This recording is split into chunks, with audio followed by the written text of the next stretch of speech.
दिया पिता परमेश्वर खुदावन।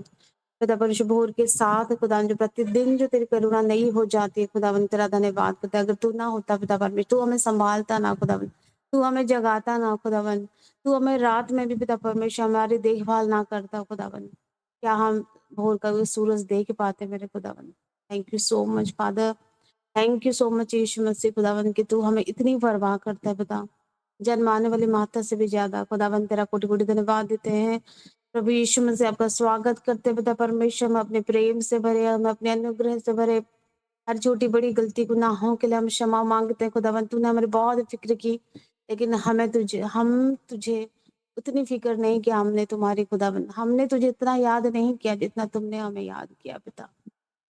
पिता परमेश्वर हमारे हर गुनाहों के लिए, हर वो जो तेरे दिल को हमने ठेस पहुंचाया पिता, जो तुझे इग्नोर किया खुदावन, हर एक छोटी बड़ी बातों के लिए खुदावन हम क्षमा मांगते हैं खुदा। हम धन्यवाद करते हैं पिता परमेश्वर। अब आत्मा की आग हम सभी में जला दे खुदावन, ताकि हम तेरे प्रेम में हम डूब जाए, हम खो जाए खुदावन, तुझे इग्नोर ना करे खुदा। Thank you Lord Jesus, thank you यीशु के नाम, आमेन। प्रभु मैं खुद को तेरे करीब लाऊं और तेरे नाम को धन्य कहूं। प्रभु मैं खुद को तेरे करीब लाऊं और तेरे नाम को धन्य कहूं। तू ही योग्य है, आदर के योग्य है, महिमा मिले तुझे और आराधना भी। तू ही योग्य है। हाथों को उठा के हम प्रभु को स्तुति देंगे, प्रभु की आराधना करें। तू ही योग्य है, आदर के योग्य है, महिमा मिले तुझे और आराधना भी, क्योंकि तू ही योग्य है, तू ही योग्य है, आदर के योग्य है, महिमा मिले तुझे और आराधना भी।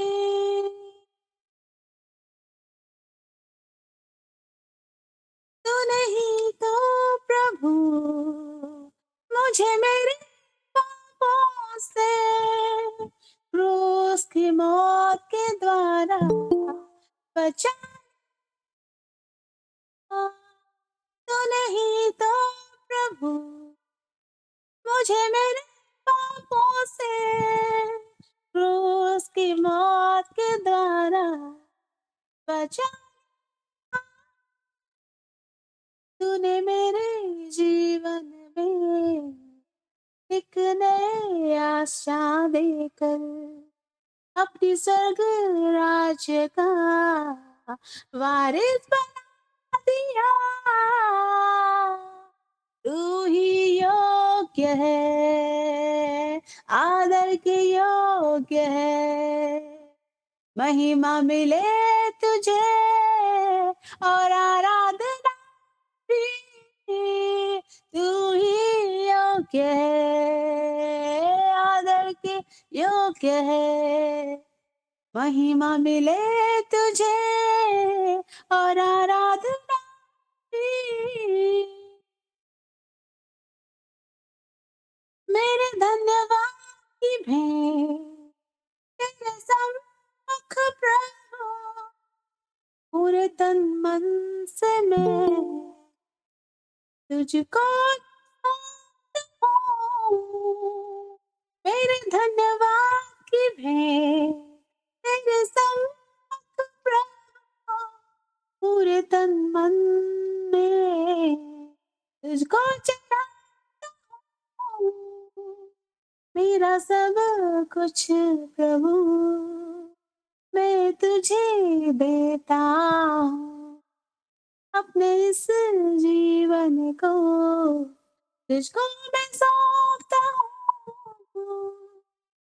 सब कुछ प्रभु मैं तुझे देता हूँ, अपने इस जीवन को तुझको मैं सौंपता हूँ। तू ही योग्य है, आदर के योग्य है, महिमा मिले तुझे और आराधना की। तू ही योग्य है, आदर के योग्य है, महिमा मिले तुझे और आराधना भी। प्रभु मैं खुद को तेरे करीब लाऊं और तेरे नाम को धन्य कहूं। प्रभु मैं खुद को तेरे करीब लाऊं और तेरे नाम को धन्य कहूं,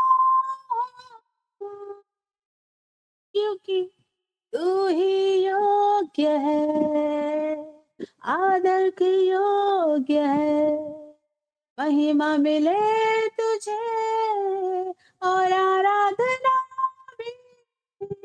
तू ही योग्य है, आदर के योग्य है यीशु, महिमा मिले तुझे और आराधना भी।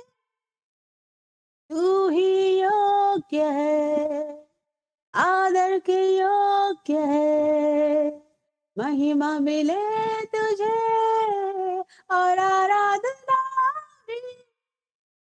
महिमा मिले तुझे और आराधना भी। महिमा मिले तुझे और आराधना भी।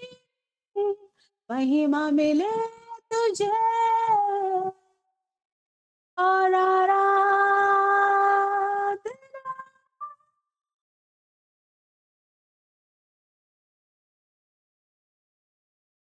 Thank you Jesus. खुदावन ईश्वर, पवित्र पिता, खुदा सच्चा प्यार करने वाला मेरा परमेश्वर, हम सच्चे दिल से खुदावन तेरे सामने आते थे, सर को झुकाते हैं खुदावन, खुद को सरेंडर करते हैं और सच्चे दिल से, दिल की गहराई से तुझे आराधना देते हैं, तेरी स्तुति करते, तेरी महिमा करते, क्योंकि सच में खुदावन तू ही योग्य है। खुदावन तूने जिस प्रकार कहा तेरे जन्माने वाले माता भी तुझे भूल जाएगी, लेकिन मैं तुझे कभी ना भूलूंगा। और तू जैसा कहता है वैसा ही प्यार करता है। तो खुदावा तेरा धन्यवाद करते पिता परमेश्वर, खुदावन तेरा धन्यवाद करते, तेरे इस लहू की जय जयकार करते, तूने मेरे लिए बहाया, तूने मेरे पापों के लिए बहाया खुदा, और किसी ने ना किया लेकिन तूने वो किया। धन्यवाद पिता, सच्चा प्रेम करने वाला परमेश्वर, तेरी सजदा करते, तेरे हम सर को झुकाते हैं, तेरी सच्ची महिमा करते हैं। धन्यवाद करते हैं यीशु मसीह। Thank you so much love. आज 10 समय हमें लेकर, हमें आगे लेकर चल, यीशु मसीह के नाम से आमेन आमेन।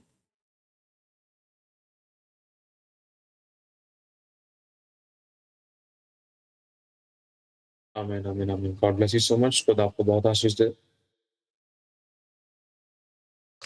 प्रभु आपसे बहुत प्यार करता है और एक चीज मैं सभी लोगों से कहना चाहता हूँ, परमेश्वर ने आप सभी लोगों के दुखों पर दृष्टि की है और वो कभी अनदेखा नहीं करता। जब भी वो किसी प्रकार की प्रॉब्लम्स में आप लोगों को देखता था ना, वो एक प्लान बनाता था। समझ रहे हो? परमेश्वर एक प्लान बनाता था, जिस प्रकार से एक छोटा सा बच्चा जो है, वो उसका जो वॉकर है ना, वॉकर खराब हो गया है। जो छोटा सा बच्चा है, उसका वॉकर है जो खराब हो गया, या उसका पहिया टेढ़ा हो गया है, या चटक गया है, या टूट गया है। और बच्चा बार बार उस कमी की वजह से बार बार डिसबैलेंस होता है, उस बच्चे को झटका लगता है, और जैसे ही झटका लगता है वो बच्चा रोने लगता है। समझ पा रहे हो? और परमेश्वर को पता है कि आपकी गलती नहीं है, आप तो बस जी रहे हो, आप चला रहे हो, आप एंजॉय करने की कोशिश कर रहे हो, लेकिन कुछ चीज है जो आपको एंजॉय नहीं करने दे रही। अचानक से डैडी क्या देखता है, अरे लगता है यार ये इसी वजह से रो रहा है, अच्छा कुछ करते हैं। चलो पेचकस लेकर आते हैं, चलो ये लेकर आते हैं, या फिर एक काम करते हैं नया वॉकर लेकर आते हैं। लेकिन वो ऐसा बाप नहीं है कि वो चुप बैठे, इस बात को याद रखो। वो ऐसा नहीं है कि वो चुप बैठे क्योंकि उसने साफ कह दिया है कि ना तो तुम चुप बैठो, ना मुझे चैन से बैठने दो। वो ऐसा बाप नहीं है कि वो शांत हो जाए। हमारे रोने से उसकी शांति भंग हो जाती है। अगर हम पढ़ते हैं पुराना नियम पढ़ते हैं जब इज़राइली लोगों के ऊपर सताव था, क्या क्या कहा था परमेश्वर ने? मैंने उनके दुःख पर दृष्टि की है। ऐसे ही कुछ कहा था, मैंने उनके दुःख को देखा है, मैंने उनकी चिल्लाहट को देखा है, सुना है, उनकी दुहाई मेरे कानों तक पहुँची है। परमेश्वर कभी भी आराम से बैठ नहीं सकता जब उसके बच्चे के ऊपर कोई अटैक था या कुछ भी प्रकार से रोना था। अभी अचानक उड़ाऊ पुत्र के विषय में मन में आया कि उड़ाऊ पुत्र के सामने 2 चुनाव थे। पहला चुनाव जो उसके पास था वो ये था कि वो अपने पिता के साथ रहे। लेकिन जब उसने दूसरा चुनाव किया अपने दोस्तों, मित्रों के साथ अपनी मन-मर्ज़ी का मालिक होने के द्वारा दूसरा चुनाव किया। उस दूसरे चुनाव के बाद भी पिता की यही इच्छा थी कि तू मेरे साथ रह। जब उसने दूसरा चुनाव किया, जब वो संसार में चला गया, उसको लूट-बाँट लिया, तोड़-फोड़ दिया, सुरुला दिया, खाली कर दिया, सूअर के समान बन गया वो। इतनी गंदगी में रहने लगा, गंद खाने लगा। समझ पा रहे हो? फिर भी पिता ने तब भी सोचा कि मैं इसको नहीं छोड़ सकता ऐसे, नहीं छोड़ सकता ऐसे, नहीं बोल सकता। मेरी दृष्टि उसके दुखों पर है। परमेश्वर बस एक वेट करता है, एक मोमेंट का, आपके रिएक्ट का। जब आप रोते हैं, जब आप दुःख में होते हैं, तब वो आपको छुड़ाने के लिए तैयार है। लेकिन जब आप गलत चुनाव करते हैं, तो उस समय वो वेट करता है। हालेलुया! तो आप लोगों की ज़िंदगी में जो भी प्रॉब्लम्स हैं, आपने जैसे इस बात को सुना अभी, वॉकर जो होता है, बच्चे का वॉकर समझते हो जिसमें बच्चा जू-जू करता है, घूमता है, इधर-उधर मंडराता है, पहिए लगे रहते हैं उसके नीचे। गलती आपकी नहीं है, आप तो एन्जॉय करने की कोशिश कर रहे हो। आप तो थोड़ा-सा घूमने-फिरने की कोशिश कर रहे हो। अपनी लाइफ़ को अच्छी तरीके से जीने की कोशिश कर रहे हो, लेकिन जो पहिया टेढ़ा है, चटका है, उसकी वजह से दिक्कत हो रही थी और वो उस टेढ़े-चटके की वजह से कई बार वो पैर में लग रहा था, कई बार रगड़ रहा था, कई बार वो चल नहीं रहा था, कई बार झटका लग रहा था, कई बार वो अटक रहा था। तो परमेश्वर को अच्छा नहीं लगा। क्यों? क्योंकि उसका बुरा प्रभाव आपके ऊपर पड़ रहा था। तो उसने आपके दुखों पर दृष्टि की है। बोलो परमेश्वर मैं तुझे धन्यवाद देती हूँ कि तूने मुझ पर, मेरे दुखों पर दृष्टि की है। जब अब्राहम इसहाक को पहाड़ की तरफ लेकर जाने के लिए जब बातचीत हुई, परमेश्वर ने अब्राहम पर दृष्टि की। जब सारा को तुच्छ जाना जाता था, परमेश्वर ने सारा पर दृष्टि की है। जब हन्ना को तुच्छ जाना जाता था, वो रोती थी, बिलखती थी, जिसके चाहती थी। आ गई परमेश्वर के पास। अगर वो नहीं भी आती तब भी परमेश्वर ने उसके ऊपर दृष्टि की। परमेश्वर चाहता था कि तू राइट टाइम पर राइट तरीके से तू मेरे पास आ जा, तुझे पढ़ाऊँगा। कई बार हम अ, बहुत बार मनुष्य से कुछ आशा रखते हैं कि ये हमारे वेल विशर है। लेकिन रियलिटी में ऑलवेज़ हमेशा एक ही हमारा वेल विशर, एक ही हमारे लिए विश्वास योग्य है और एक ही व्यक्ति है हमारे लिए जो हमेशा हमारे साथ रहता है और एक ही है जो हमेशा हमें छुड़ाता है, वो प्रभु यीशु है। हालेलुया! तो मैं विश्वास करता हूँ परमेश्वर ने आपकी परिस्थितियों पर, आपके हालातों पर, आपके दुखों पर दृष्टि की है और आपके लिए वो उपाय करेगा, क्योंकि उपाय करने वाला खुदा है। वो अपने बच्चे को रोते हुए नहीं देख सकता कि तू आनंद मनाने के समय तू रोती क्यों है? आनंद मनाने के समय तू रोता क्यों है? और मैं ऐसे नहीं छोड़ सकता। जब एक दुनियावी बाप अपने बच्चे को रोता हुआ नहीं देख सकता, तो मैं तो उससे बढ़कर हूँ। मैं तो उसके उसका भी बाप का भी बाप हूँ मैं। मैंने तो उनको रचा है, उसके सीने में दिल है।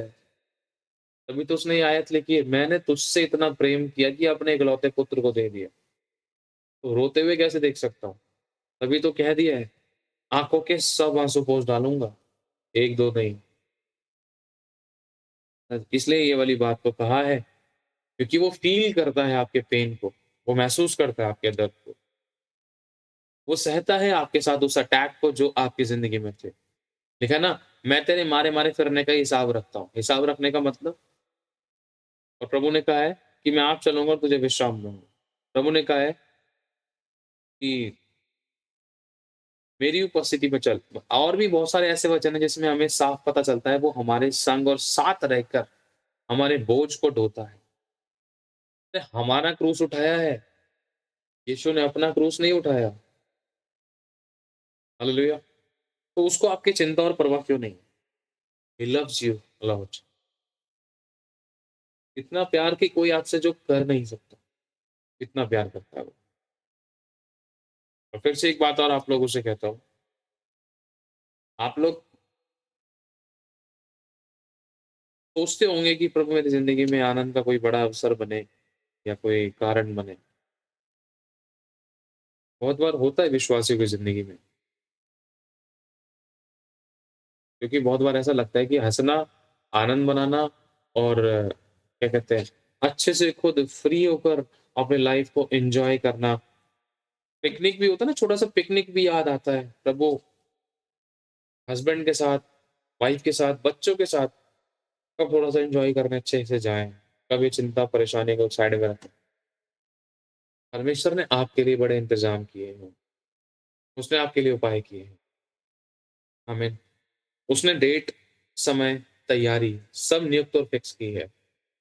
उसको आपकी परवाह और चिंता है। अगर उसको लग रहा है वॉकर ठीक नहीं होगा ना, तो वो वॉकर चेंज कर देगा। लेकिन बस तू रोना नहीं है। मैं तुझे रोते हुए देख नहीं सकता। हालेलुया! क्योंकि प्रभु ने कहा है, वो खुद कह रहा है, रोने-पीटने और आँसू बहाने से रुक जा। तेरे परिश्रम का फल तुझे मिलने वाला है। परिश्रम का फल कौन देता है? परमेश्वर देता है। कोई नहीं देता परमेश्वर के अलावा। जो देख रहा है ना आपको रोते हुए, वही आपके लिए इंतज़ाम करता है, कोई मनुष्य नहीं करता। अगर मनुष्य देखता है रोते हुए, तो परमेश्वर मनुष्य को यूज़ कर लेता है आपके लिए। ध्यान रखना, क्योंकि कोई मनुष्य किसी के लिए खुद से भलाई नहीं कर सकता। परमेश्वर जब तक किसी के मन में न डाले। हालेलुया! और आप और मैं धन्य हैं कि हमें जीवित परमेश्वर ने अपने पास सँभाल के रखा है, अंगूठी की मोहर के समान। हालेलुया! आज एक वचन हमारे सम्मुख है, चुनाव।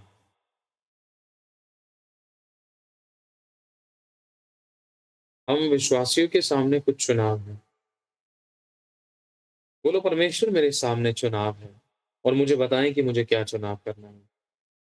बोलो, प्रभु मेरी अगुवाई करना, मुझे सिखाएँ। बोलो, परमेश्वर आज का वचन मेरी आँखें खोल दे, मेरी बुद्धि को साफ कर दे, पैना कर दे। बोलो, प्रभु आज का वचन मेरी समझ को खोल दे, मेरी बूझ को खोल दे और मेरे मन को साफ कर दे और मैं वो चुनाव कर सकूँ जो आपकी ओर से है। ये लोगों के अनुभव, बोलो लोगों के अनुभव, ये मुझे एक सही राह में लेकर चले। प्रभु आप मेरा हाथ पकड़े और मेरी मदद करें। ये वचन सिर्फ सुनना ही नहीं, मैं कर तुझे खुश करूँ। तेरे वचन के अनुसार चलकर मैं तुझे महिमा दूँ। आमीन। गलत और सही चुनाव। बाइबल में बहुत सारे ऐसे उदाहरण हैं जिन्होंने बहुत सारे गलत चुनाव किए, बहुत सारे सही चुनाव किए। कुछ ऐसे हैं जिन्होंने गलत भी किया और सही भी किया। फटके खाए, धुलाई हुई, पिटाई हुई, नुकसान हुए, फिर सही चुनाव कर लिया। बहुत से ऐसे रहे हैं जिनको अवसर नहीं मिला। बहुत से ऐसे थे कि मतलब कुछ ऐसे लोग थे जिन्होंने अवसर को बहुमूल्य नहीं जाना, लेकिन जब कंडीशन और ज़्यादा खराब हो गई तब उनको अवसर भी नहीं मिला। और बाइबल में समझ लो इतने इतने सारे मोमेंट ऐसे हैं कि जो हमें बहुत गहरी और खतरनाक शिक्षा देते हैं। हालेलुया! तैयार हो आज के वचन के लिए सभी लोग? आगे बढ़ते हैं।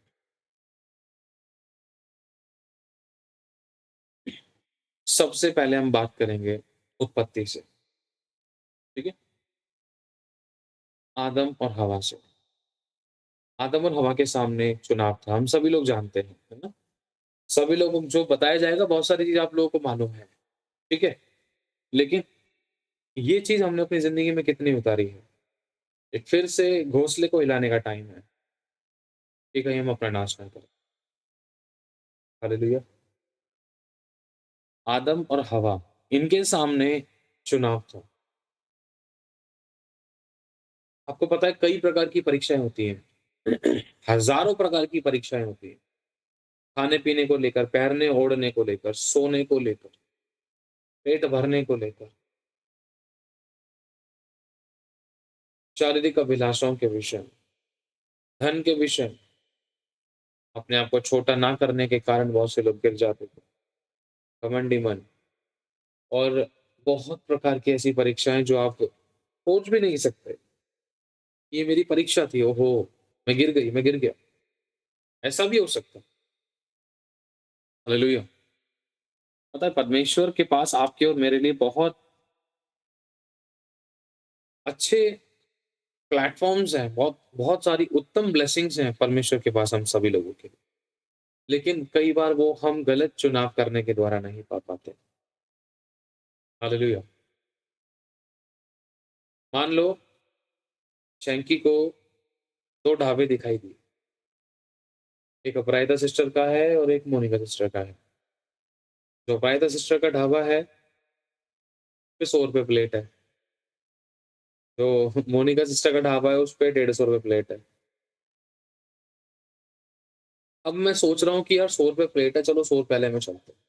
अब ₹100 प्लेट वाला वो ढाबा है, वहाँ भी पेट भर खाना मिलता है, लेकिन सब्जी में, दाल में पानी है और क्या कहते हैं, कढ़ी में पकोड़े नहीं है, सलाद में प्याज नहीं है ना?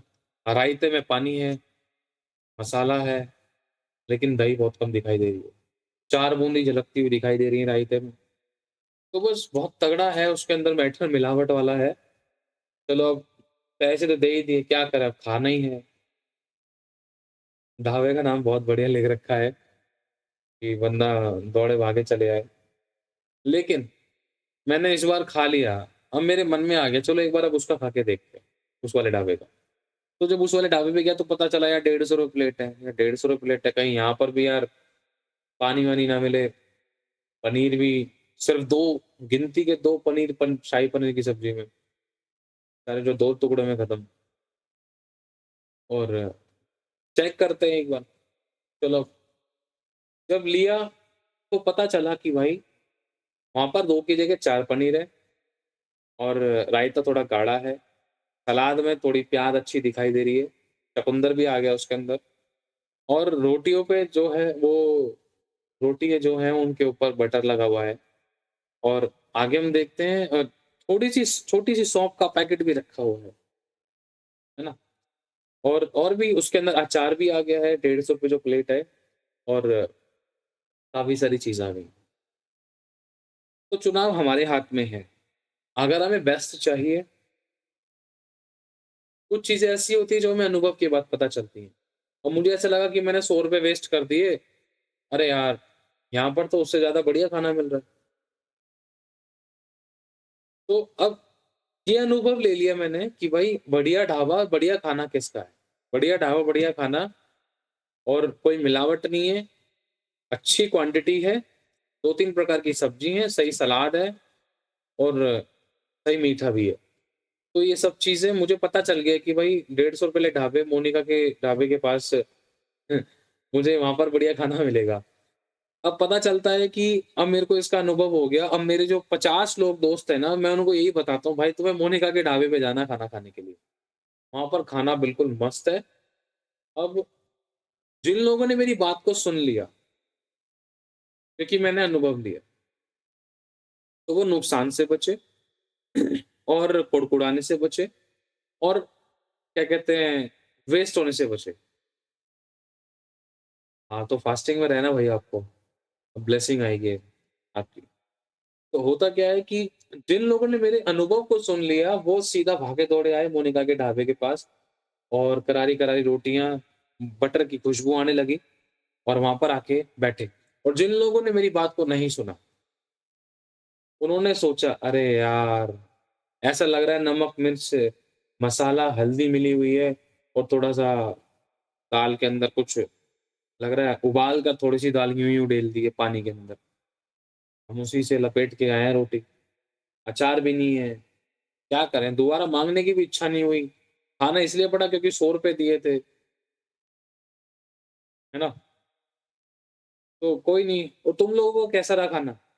अरे भाई पूछ मत, 2-3 बार सब्ज़ी ली भाई मैंने तो। सौंफ के पैकेट एक था, मैंने कहा एक और दे दो, दूसरा भी मिल गया। बढ़िया थे लोग। और सब्ज़ी छोले की सब्ज़ी भी थी, मैंने कहा यार चावल भी दे दो थोड़े से, उन्होंने चावल भी डाल दिए 1 चमचा। मतलब बढ़िया मिला, मेरी इच्छा के अनुसार मुझे दिया। और जब लगा भाई रायता, भाई बूंदी, मैंने कहा बूंदी और डाल दो, उन्होंने एक्स्ट्रा बूंदी भी डाल दी। और मैंने कहा भैया थोड़ी सलाद और दे दो, खत्म होने वाली है। सलाद भी और मिल गई, लेने की भी इच्छा हो रही है और मिल भी रहा है, तो सही जगह पे चला गया। अब ये 2 ढाबे क्या हैं? एक सही चुनाव है, एक गलत चुनाव है। शैंकी कौन है? शैंकी एक अनुभवी व्यक्ति है। तो जिन लोगों के नाम अभी आपको मैं बताने जा रहा हूँ, ये अनुभवी व्यक्ति हैं। अब इन लोगों के अनुभव से हमें सीख लेना है कि हमें क्या चुनाव करना है। सभी लोग समझ रहे हो? ताकि आपका टाइम, पैसा, एनर्जी वेस्ट ना हो। क्योंकि बहुत से ऐसे थे, अब जिन्होंने एक बार टाइम, पैसा वेस्ट कर दिया तो कर दिया। अब वो वापस नहीं आ सकता क्योंकि रोटी डकार गए हो आप, टाइम भी निकल चुका। अगर आप सोच रहे हो कि आपको पैसे नहीं देने तो फिर वहाँ बर्तन तैयार है, अपने साथ दूसरों के भी धोने के लिए। और अगर तुम बर्तन भी धोने की सोच रहे थे तो वहाँ पर कभी शक्ल भी नहीं दिखाओगे अगली बार तो। किसी दूसरे दोस्त को भी नहीं बताओगे कि तू भाई उस वाले ढाबे पे जाइयो, है ना? कि अपनी बेइज़्ज़ती ना हो, क्यों भाई? अरे उन्होंने मेरे से बर्तन धुलवा लिए थे।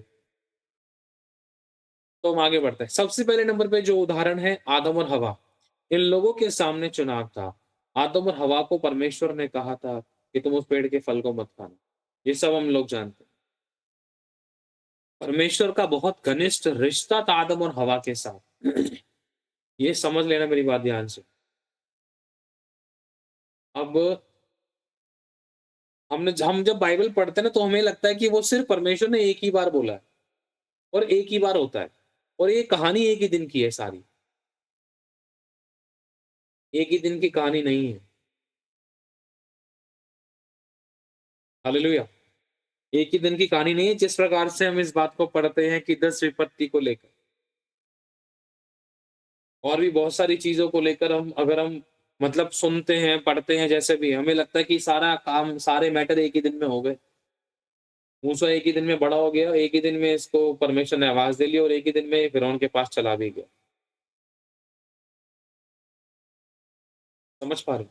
और एक ही दिन में इज़राइली को मतलब झटाक से बाहर भी नहीं आया और एक ही दिन में मतलब पायलटों की भी मृत्यु कर दी थी, एक ही दिन में 9 विपत्तियाँ, 10 विपत्तियाँ भेज दी थी और एक ही दिन में मतलब नहीं, एक ही दिन के काम नहीं है। परमेश्वर का घनिष्ठ संबंध था आदम और हवा के साथ। ये बहुत लंबे समय का मोमेंट था। हो सकता है कई महीनों, कई सालों तक।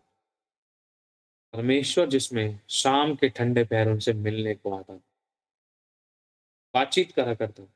और एक बार नहीं, परमेश्वर ने कई बार उनको इन चीज़ों को लेकर समझाया हो। इस प्रकार से आपने अपने बच्चों को बोला, "बेटा उस पलंग में उँगली मत दियो।" क्या एक ही बार बोला? आपको पता है कि क्या सही है? बच्चा है, नादान है, भूल सकता है। बेटा ये रंग-बिरंगी लाइट के चक्कर में मत पड़ियो, उँगली मत दियो, कहीं तू ना चमक जाए। लाइटों में हाथ मत दे, झटके ना लगे। करंट लगता है, बच्चों को नहीं पता करंट कैसा होता है। समझ रहे हो? तो अब आप बार-बार समझाओगे उसको। तो यहोवा ने आदम और हव्वा को बार-बार समझाया क्योंकि अय्यूब की पत्री कहती है कि परमेश्वर एक बार नहीं वरन 2 बार बोलता है। लेकिन हमने उत्पत्ति में एक बार पढ़ा है। इसका मतलब ये नहीं कि वचन झूठा है, इसका मतलब ये है कि अंदर गहराई में कुछ प्रकाशन छुपे हैं, जो हमें आत्मा में डीप में पढ़ने, सीखने, समझने के द्वारा खुलेंगे। हालेलुया! क्योंकि भेद की बातें आत्मा में होकर खुलती हैं और लिखा है जो अंत के दिनों में ढूँढ-ढाँड करेगा उसका ज्ञान बढ़ जाएगा। जब आप अगुवाई में होकर, आत्मा में होकर वचनों को पढ़ोगे तो आपके अंदर का ज्ञान बढ़ेगा और आप ऐसे प्रकाशनों को खोजोगे और आप ऐसे प्रकाशनों को प्राप्त करोगे, जो आपने कभी सोचे भी नहीं। जो कोई लोग सुनेंगे तो वो हैरान होंगे, सच में यार क्या प्रकाशन है और रियलिटी में ऐसा ही था। हालेलुया! तो बहुत बार बहुत अच्छा रिश्ता निभाया होगा। एक उदाहरण के तौर पर, मान लो एक हस्बैंड वाइफ है, शादी नई-नई हुई है, पति ने बोल दिया है देख तुझे अपने शरीर पर टैटू नहीं बनवाना है, तुझे इंस्टाग्राम नहीं चलाना है, तुझे लड़कों से बात नहीं करनी है, इस वाले पार्क में नहीं जाना, इस वाले पार्क में घूमने के लिए जाना है, तुझे अपने शरीर का ध्यान ये खाने-पीने के द्वारा रखना है। बहुत सारी चीज़ें एक हस्बैंड ने अपनी पत्नी को हिदायतें दी हैं, वार्निंग्स दी हैं। क्या पत्नी उसको हल्के में लेगी? जिनकी नई-नई शादी हुई है? नहीं ले सकती। पत्नी उसको हल्के उस बात को हल्के में मान ही नहीं सकती है, क्योंकि उसको परवाह है, किसकी? अपने पति और उस रिश्ते की, ठीक है? मैं अपने पति से दूर ना हो जाऊँ। तो परमेश्वर को परवाह थी आदम और हवा की। तो परमेश्वर ने सिर्फ़ उनको एक ही बार नहीं, उदाहरण दे-देकर, आत्मा में होकर, बात करते-करते उनको सिखाया है। जैसे आज कई बार मैं अपनी बेटी को उदाहरण दे-देकर समझाता हूँ। कई बार मैं अपनी बेटी को जब मुझे एक बात समझानी है ना, तो मैं कई प्रकार के उदाहरण को मेरा फ़र्ज़ है यूज़ करना कि वो ऐसे नहीं तो वैसे समझे। समझ पा रहे हो? हालेलुया! तो आदम और हवा के सामने चुनाव आया क्योंकि परमेश्वर जानता था कि शैतान यहाँ पर है, वाटिका के पास है, क्योंकि उसको गिराया गया था। और वो ये भी जानता था कि वो चुप नहीं बैठेगा। उसको नफ़रत हो गई मेरी रचना से क्योंकि मैंने इससे अपनी महिमा ली है। तो आदम और हवा के सामने एक चुनाव आया, अब उस चुनाव में देखना ध्यान से सुनना। हम सभी लोग जानते हैं, चुनाव पहला आदम के पास नहीं आया। शैतान हमेशा कमज़ोर कड़ी पर अटैक करता है, जो वचन और आत्मा में कमज़ोर है। जिसके पास मनुष्य से रेवलेशन पहुँचा है। परमेश्वर ने आदम को कहा था कि तू उस पेड़ के फल को मत खाना। कई बार एक मनुष्य परमेश्वर की बात को हल्के में लेता है। नहीं, नहीं मेरा पति तो कह रहा है, कौन-सा मेरे खुदा ने मुझसे बोला डायरेक्टली। हे हवा, सुन, तू उस पेड़ के फल को मत खाइए। तो स्त्री ने उस चीज़ को हल्के में लिया और स्त्री ने चुनाव करने का जब मोमेंट आता है, शैतान ने उसको ऐसे भरमाया, उसको उसी की ज़रूरत के अनुसार, उसको उसी के तरीके से कि इसको इस समय क्या ज़रूरत है, क्या इसके मन में है और इसके साथ कैसा व्यवहार किया जा सकता है, कैसे इसको फँसाया जा सकता है। तो शैतान उसके सामने लेकर आया। ये उदाहरण इसलिए आपको खोलकर बताया जा रहा है, क्योंकि जब आपकी ज़िंदगी में कोई ज़रूरत होती है, तो आपकी ज़रूरत के अनुसार शैतान आपके सामने ऐसी रोटी परोसता है, जैसे यीशु के सामने भूख लगने पर रोटी परोसी थी दोस्त ने। समझ पा रहे हो?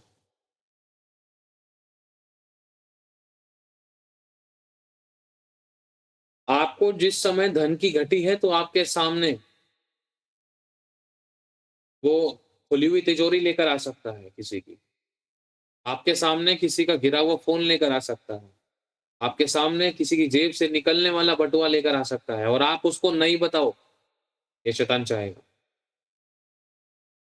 और आपके मन में ख़याली पुलाव पका देगा नमक, मिर्च, मसाला डाल के।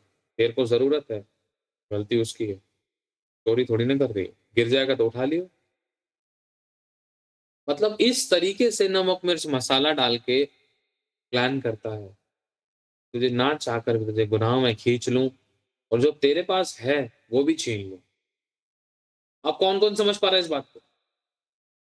एसाव के सामने एक चुनाव आया था, इस बात को स्मरण करना। एसाव को भूख लगी थी। उसने अपने पहलौठे होने का अधिकार जो उसके पास पहले से था, एक दाल के चक्कर में, खाने के चक्कर में उससे ले लिया गया। उसको ऐसे भरमा दिया गया, रोटी खानी है, भूख लग रही है, मैं तेरे को दूँगा लेकिन तू पहलौठे होने का अधिकार देगा। उस समय तो दुष्ट ने पूछ लिया था, समझ पा रहे हो? आसान शब्दों में इस चीज़ को समझो। आज के टाइम पर वो पूछता नहीं है, सीधा भरमाता है, क्योंकि उसको पता है कि दुष्ट का अंत निकट है। तो वो अपनी तरफ से पूरा 100% देने की कोशिश करता है। अगर वो आपसे पूछेगा भी ना कि क्या करे, क्या ना करे, तो आप बहुत से एरिया में चतुर हो सकते हो। लेकिन वो आपसे अब पूछता भी नहीं है। वो सीधा गिराने की कोशिश करता है, भटकाने की कोशिश करता है। हालेलुया! परमेश्वर को धन्यवाद कि परमेश्वर ने हमें वचन की समझ दी है कि हम सही चुनाव कर पाते हैं। बहुत बार गिर जाते थे। तो हवा को शैतान ने भरमाया। हवा भरमाई गई, उसने वो फल खाया, उसके बाद वो अपने पति के पास लेकर आई। जब अपने अगल-बगल के गुनाह करते हैं ना, तो हमें परमेश्वर की आज्ञा फीकी लगने लगती है। जब एक पास्टर गुनाह करता है, तो विश्वासी को भी लगता है यार, थोड़ा बहुत तो कर ही सकते हैं। आपको पास्टर व्यभिचार करते हुए दिखाई देगा, किसी का तिरस्कार करते हुए दिखाई देगा, चुगली निंदा करते हुए दिखाई देगा, दुनिया भर का ठट्टा करते हुए दिखाई देगा, वो भी गलत शब्दों को यूज़ कर कर के, तो आपका दिल खुल जाएगा। आप भी पास्टर के कंधे पे हाँ, हाँ, हाँ, हाँ, हाँ जी, सही तो कह रहे हो। आपसे तुम पे, तुमसे तू पे, तू से भैया कर लो ना, अरे यार, यार, एक इंसान ऐसे खुल जाता है कि सब आम लगता है। समझ पा रहे हो? चाहे सेवक है, चाहे विश्वासी है, चाहे पड़ोसी है, चाहे अड़ोसी है और चाहे आप पे काम करने वाला बॉस है। अगर आप एक अच्छी लिमिट में रहोगे रिस्पेक्ट को लेकर, तो आपके अंदर डर बना रहेगा। अगर आप ज़्यादा घुल-मिल जाओगे तो रियलिटी में ये चीज़ आप नोटिस कर सकते थे, आपके अंदर से भय निकलता है और जब भय निकलता है तो वो कहीं न कहीं आपको गुनाह की तरफ खींचता है। क्योंकि लिखा है परमेश्वर का भय जो पाप करने से पहले आता है, वो हमें पवित्र बनाए रखता है। समझ पा रहे हो? इसीलिए कभी किसी के इतना मत चिपकना, इतना मत क्लोज़ आना। मतलब क्लोज़ आने की बात नहीं है कि आप लोग दूसरे के समान मत करना। हालेलुया! आपको एक अच्छा उदाहरण बनना है, सेट एग्ज़ाम्पल बनना है। ये सब बातें कहने का मतलब ये है कि आप किसी को देखकर भेड़-चाल ना चलें कि जब बड़ा बंदा कर रहा है तो मैं भी कर सकता हूँ। या वो बहन कर रही है, वो भाई कर रहा है, तो थोड़ा बहुत तो हम कर ही सकते हैं। ये थोड़ा बहुत ले डूबता है। छोटा-सा छेद है पूरे जहाज और नाव को डुबाने के लिए इनफ है। तो आपको पता चला कि हवा ने खा लिया है तो कुछ नहीं हुआ मेरे सामने सही सलामत खड़ी है। कुछ तो हुआ नहीं, चलो मैं भी लपक लेता हूँ। चख के देखते हैं, चख लिया जी उसने। चुनाव था उसके सामने, यहोवा की आज्ञा थी, आज्ञा फीकी पड़ गई अभिलाषा के चक्कर में। खाना, भोजन, एसाव ने पहलौठे होने का अधिकार खो दिया और आदम ने पहले पुत्र होने का आदम प्रथम पुत्र था परमेश्वर अगर आसान शब्दों में समझे, प्रथम मानव था क्या बोलते हैं? ध्यान से उतर गया। ऐसे ही कुछ था। तो उसको परमेश्वर की आज्ञा फीकी लगने लगी। मैं सच बता रहा हूँ आज विश्वासियों के साथ ऐसा होता है। उदाहरण दे रहा हूँ अगर आप मेरी चर्च के मेंबर हो और मैं आपके सामने दुनिया भर की फालतू की बातें कर रहा हूँ, दुनिया भर का ठट्टा कर रहा हूँ और गलत शब्दों का इस्तेमाल कर रहा हूँ, तो आप मुझे देखकर खुल सकते हैं और जब आप मेरे को देखकर खुल रहे हैं, तो आप भी मेरे सामने ठट्टा करना शुरू कर सकते हैं। किसी को विरोध करना शुरू कर सकते हैं। मेरे सामने किसी पर उँगली उठाना शुरू कर सकते हैं। मेरे सामने अब लड़ना-भिड़ना शुरू कर सकते हैं। दुनिया मिनटों में कभी किसी की बेइज़्ज़ती कर दी, कभी किसी के किसी कोई सेवक की कोई रिस्पेक्ट नहीं, समझ पा रहे हो? डिसरिस्पेक्ट क्यों? क्योंकि खुल गए। फिर जब आपस में खुल जाते हैं तो गुनाह बहुत खतरनाक तरीके से अवसर लेता है। रेणुका सिस्टर की एक बात बताता हूँ। रेणुका सिस्टर ने अपना बर्थडे पुलपिट पर नहीं बनाया था। उन्होंने परमेश्वर की दया से इस बात को सीखा। आत्मा ने उनको अंदर से कचोड़ा, नहीं पुलपिट एक पवित्र जगह है, वहाँ पर याजक जा सकता है और वो बर्थडे बनाने का प्लेस नहीं है। बर्थडे बनाना है तो नीचे उतर के बनाओ, पुलपिट में मत छोड़ो, वहाँ पर प्रचार होता है, वो विधि पवित्र है। अब लोग समझ रहे नहीं समझ रहे, वहाँ का कोई सेवक विश्वासी समझ रहा नहीं समझ रहा, लेकिन मेरे को समझ है, मेरे को उनके अनुसार नहीं चलना है। चाहे भले ही सिखाने वाले को नॉलेज है या नहीं है, लेकिन मुझे तो है, आत्मा मुझे कचोड़ रहा है। ज़्यादा डर रखना भला है। दूसरों के समान करके गुनाह में गिरकर कुछ खोना भला नहीं है। अगर वहाँ नहीं काट के यहाँ थोड़ा साइड में होके आगे होके काट लेंगे, पुलपिट से उतर के काट लेंगे तो क्या चला जाएगा? वो आशीष का कारण बने। और आज उसके चर्च में करेक्शन हुई है इस चीज़ को लेकर। उससे लोगों ने सीखा। किसने? जो वहाँ पर केक काटा करते थे। कई लोगों ने इस बात को सीखा, नहीं आज से हमारा केक वहाँ नहीं कटेगा भाई, पुलपिट पर, वेदी पर नहीं कटेगा केक। वेदी पर परमेश्वर के दास, परमेश्वर के सेवक, परमेश्वर के प्रचार, परमेश्वर की आराधना, संगति, वचन, प्रार्थना होती है। वो केक काटने की जगह नहीं है। केक अपने घर में काट सकते हैं, केक हम चर्च के दूसरी जगह पे काट सकते हैं, लेकिन पुलपिट पर जहाँ पर प्रचार करते हैं, वहाँ पर केक नहीं काट सकते। तो ये चुनाव था। चुनाव के द्वारा परमेश्वर ने उसकी ज़िंदगी में काम किया। अच्छा चुनाव था। सबकी ज़िंदगी में आते हैं, आपके पास अवसर होंगे, देखो पास्टर कर रहा है, वो जा रहा है। समझ पा रहे हो? शायद मुझे याद नहीं है, पता नहीं कभी खिंचवाई भी है, नहीं खिंचवाई। हमारे पास सुमन जी की जो पुलपिट है ना, उस पे खड़े होके कभी शायद मैंने फ़ोटो भी नहीं खिंचवाई कि मेरी माइक लेके हाँ भाई मेरी फ़ोटो खींच दे। मुझे तो याद भी नहीं कि मैंने कभी खिंचवाई। समझ पा रहे हो? अगर बाय चांस कभी खिंचवाई भी होगी ना, तो पता नहीं कितना लंबे समय पहले जब नया-नया आया हूँ। समझ पा रहे हो? एक उदाहरण दे रहा हूँ, मुझे पता भी नहीं कि खिंचवाई नहीं खिंचवाई, लेकिन फिर भी मैं एक बात बोल रहा हूँ। अगर बाय चांस खिंचवाई भी हो मैंने, छोटी बात नहीं है, द बिगेस्ट थिंग। हालेलुया! चुनाव की बात है। अब चुनाव मैं सच बतला रहा हूँ आपको, आपका एक छोटा-सा चुनाव बहुत बड़ी बेदारी ला सकता है। आपका एक छोटा-सा चुनाव बहुत बड़ी बर्बादी ला सकता है। आप ये मत सोचना कि इससे क्या होगा? इतने से अरे इससे थोड़ी ना कुछ होगा, छोटा तो झूठ बोल सकते हैं, आपको नहीं पता है। आपने दुष्ट के खेमे को अपनी तरफ अवसर दे दिया और अधोलोक ने अपना वो भी परिमाण पसार लिया है।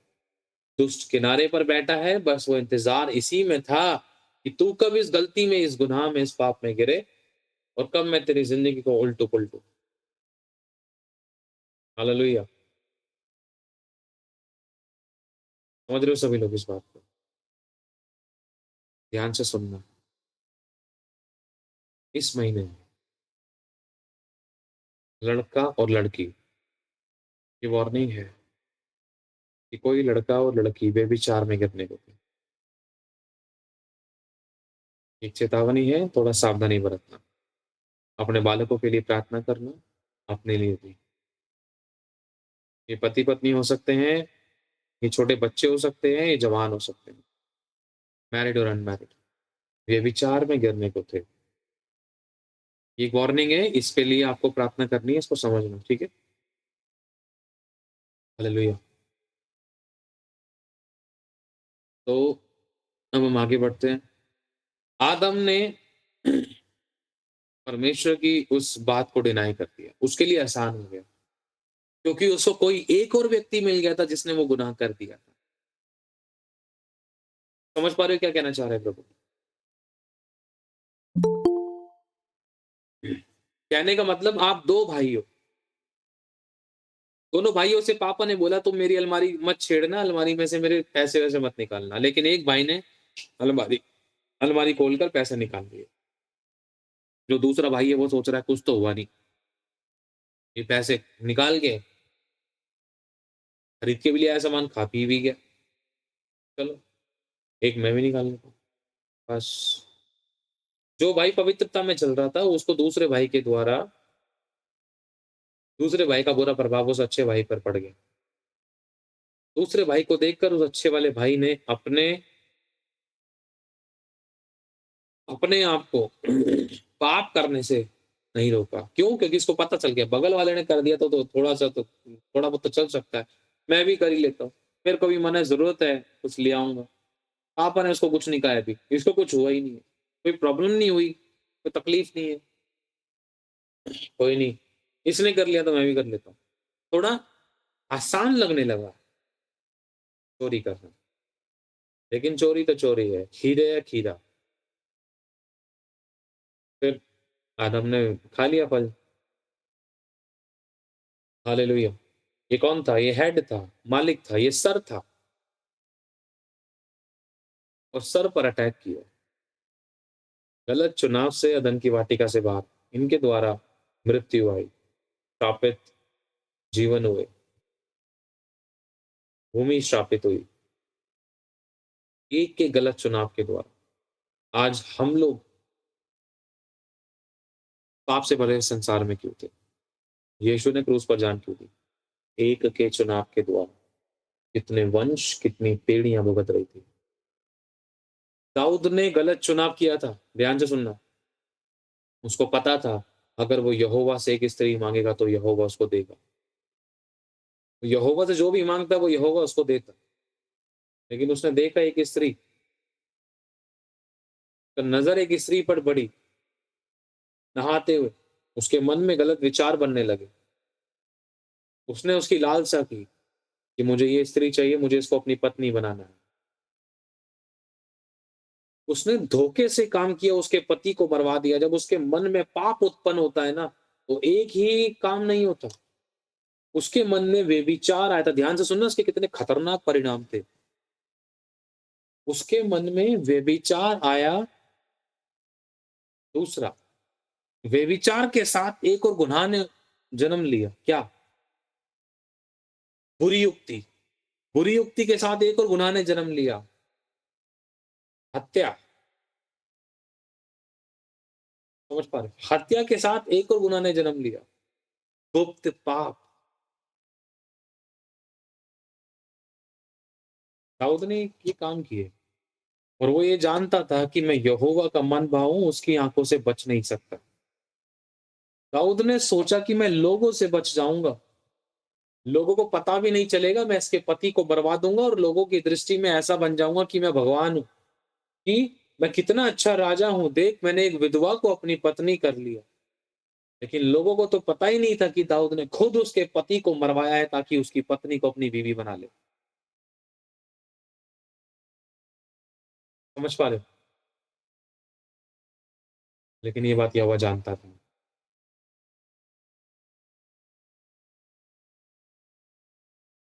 अब दाऊद ने व्यभिचार किया, एक हत्या हुई, प्लानिंग के साथ उसने गुनाह किया, प्लानिंग के साथ।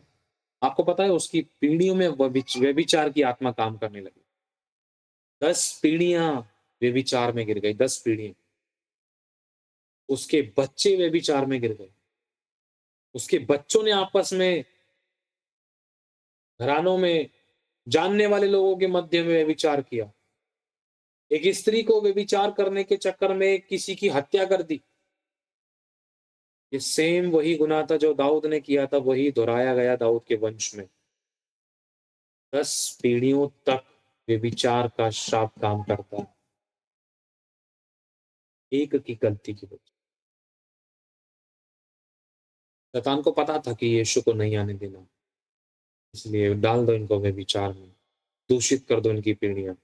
इसलिए परमेश्वर ने देखा तुमने बहुत एड़ी चोटी का जोर लगा लिया, तूने बहुत कोशिश कर ली, लेकिन आप कुंवारी के द्वारा आए। समझ पा रहे हो सभी लोग? कुंवारी किस, परमेश्वर कभी किसी से जबरदस्ती नहीं करता। परमेश्वर ने,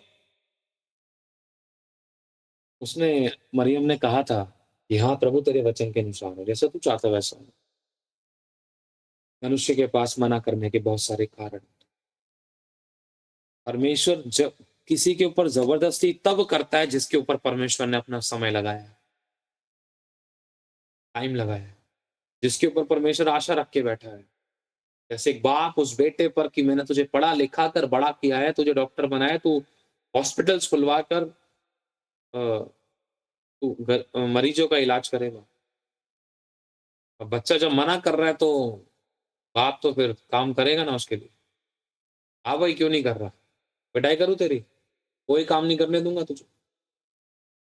खाना नहीं मिलेगा तेरे को जब तक तू डॉक्टर नहीं बनेगा। डॉक्टर बनने से मना कैसे कर सकता है? मूसा के साथ हुआ था। तू जाएगा फ़िरौन के पास। मैं नहीं जा रहा, मेरे पास क्या है? मेरी नहीं सुनेगा। मैंने कहा तू जाएगा, तू नहीं जाएगा। लिखा है परमेश्वर उसको मार ही डालने पर। वो चुनाव कर रहा था मैं नहीं जाऊँगा, लेकिन खुदा ने उसके ऊपर काम किया है, 40 साल तैयार किया है उसको, 40 साल। मैं कैसे छोड़ सकता हूँ तेरे को?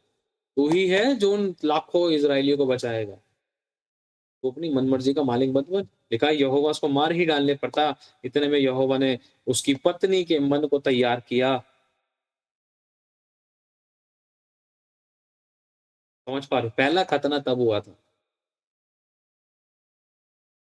और यहोवा ने उस पे दया की। तो यहोवा ने उसको फिर परमेश्वर सा ठहराया, उसको सामर्थ्य दिया। मूसा ने बहुत सारी बहाने दिए, देख, शक्ल देख मेरी, देख, बात करने का ढंग नहीं है अच्छा।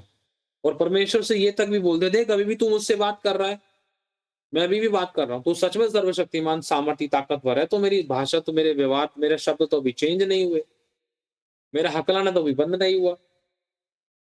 नहीं, मैं चाहता हूँ तुझे हकला ही यूज़ करूँगा मैं तेरी ज़ुबान को ठीक नहीं करूँगा, मैं तुझे हकला ही यूज़ करूँगा। तेरी निर्बलता में मैं तेरी सामर्थ को सिद्ध करूँगा, मैं अपनी सामर्थ को सिद्ध करूँगा।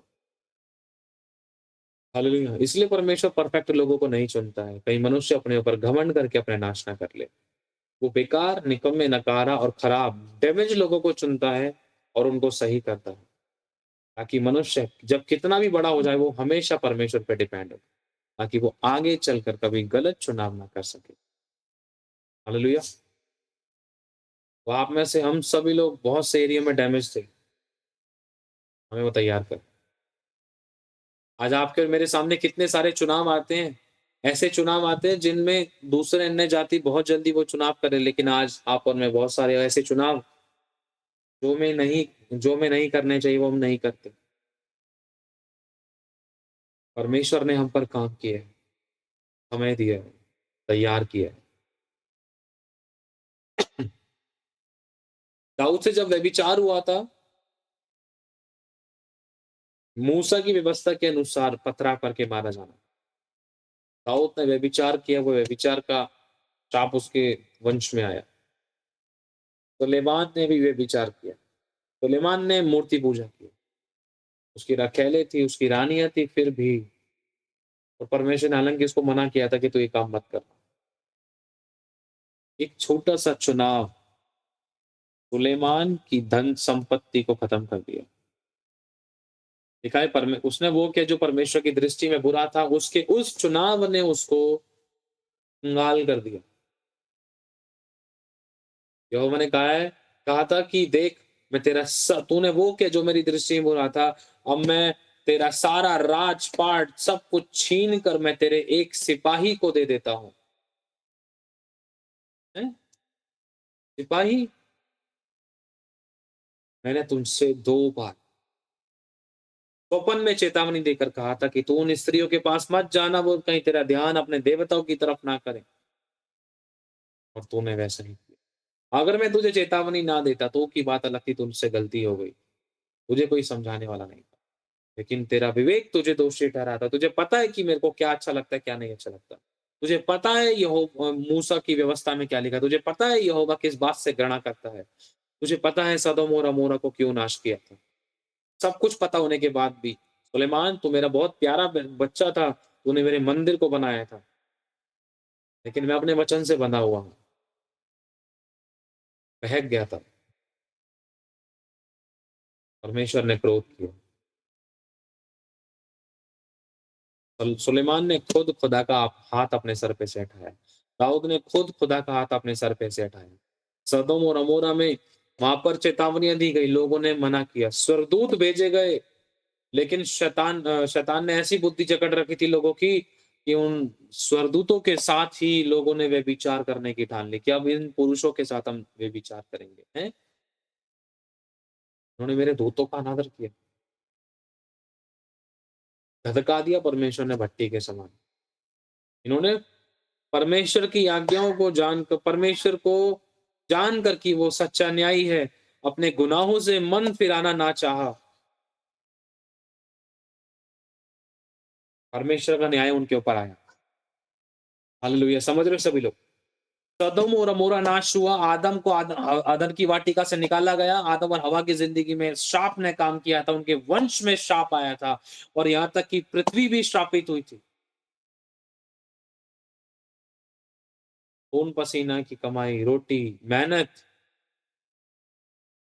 हत्या, मृत्यु, इतनी आत्माओं ने काम किया। दाऊद ने व्यभिचार किया, परमेश्वर उसके खिलाफ हो गए। अभी तो दाऊद ने लिखा था भजन संहिता 51, हे परमेश्वर मेरे अंदर शुद्ध मन स्थिर आत्मा मेरे भीतर नए सिरे से उत्पन्न कर। मेरा पाप निरंतर मेरी दृष्टि में बना रहता है। उससे गुनाह हो गया, फिर भी उसने अपने गुनाहों को तब तक नहीं कबूला था जब तक परमेश्वर ने एक नबी को उसके पास नहीं भेजा। उस नबी ने एक उदाहरण देकर दाऊद से बोला था कि दाऊद, बता, तू राजा है। एक आदमी की कई भेड़ें थी,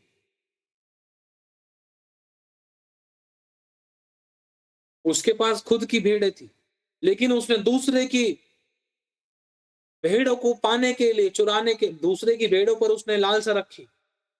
अब उसने दूसरे की भेड़ों के चरवाहों को मार दिया और उसकी भेड़ों को अपने वश में कर लिया। तो बता दाऊद क्या किया जाए? दाऊद ने बोला उससे तो 7 गुना ले लिया जाए। दाऊद ने पता नहीं ऐसे कोई कुछ ना कुछ ऐसे आंसर दिए थे जो बहुत खतरनाक थे। उसको तो ऐसे कर दिया जाए, उसकी जो भी घर का है वो भी छीन लिया जाए, ऐसे कर दिया जाए, वैसे सच्चा ऐसा न्याय कर दिया जाए, ऐसे पकड़ा जाए, ऐसे मारा जाए, पता नहीं कोई बहुत सारी चीज दाऊद ने बोली जाए। अब उस फिर नबी ने बोल दिया, सुन दाऊद, ये काम तूने किया है। तू क्या सोच रहा था कि तू खुदावन की दृष्टि से बच जाएगा? तूने जो उस स्त्री के पति को मरवा दिया और उस स्त्री को तूने अपनी पत्नी कर लिया, और तूने लोगों की दृष्टि में भला बनने की कोशिश की कि मैंने इस विधवा को अपना पति कर लिया है। अब तेरे साथ क्या हो? दाऊद को अफसोस हुआ, देर हो गई थी। दूसरों के लिए सच्चा न्याय जब हम खुद वो गलती कर रहे हैं, कौन कौन समझ पा रहे हैं इन बातों को? देखो एक चुनाव कैसे बर्बादी को लेकर आता है। मैं कोशिश करता हूँ वो वचन मुझे मिले आपको पढ़ाने के लिए।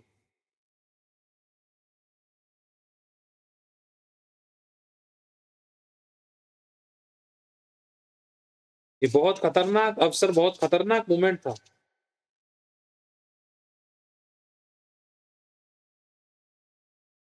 इसमें परमेश्वर ने, हाँ, दाऊद और नातान नबी,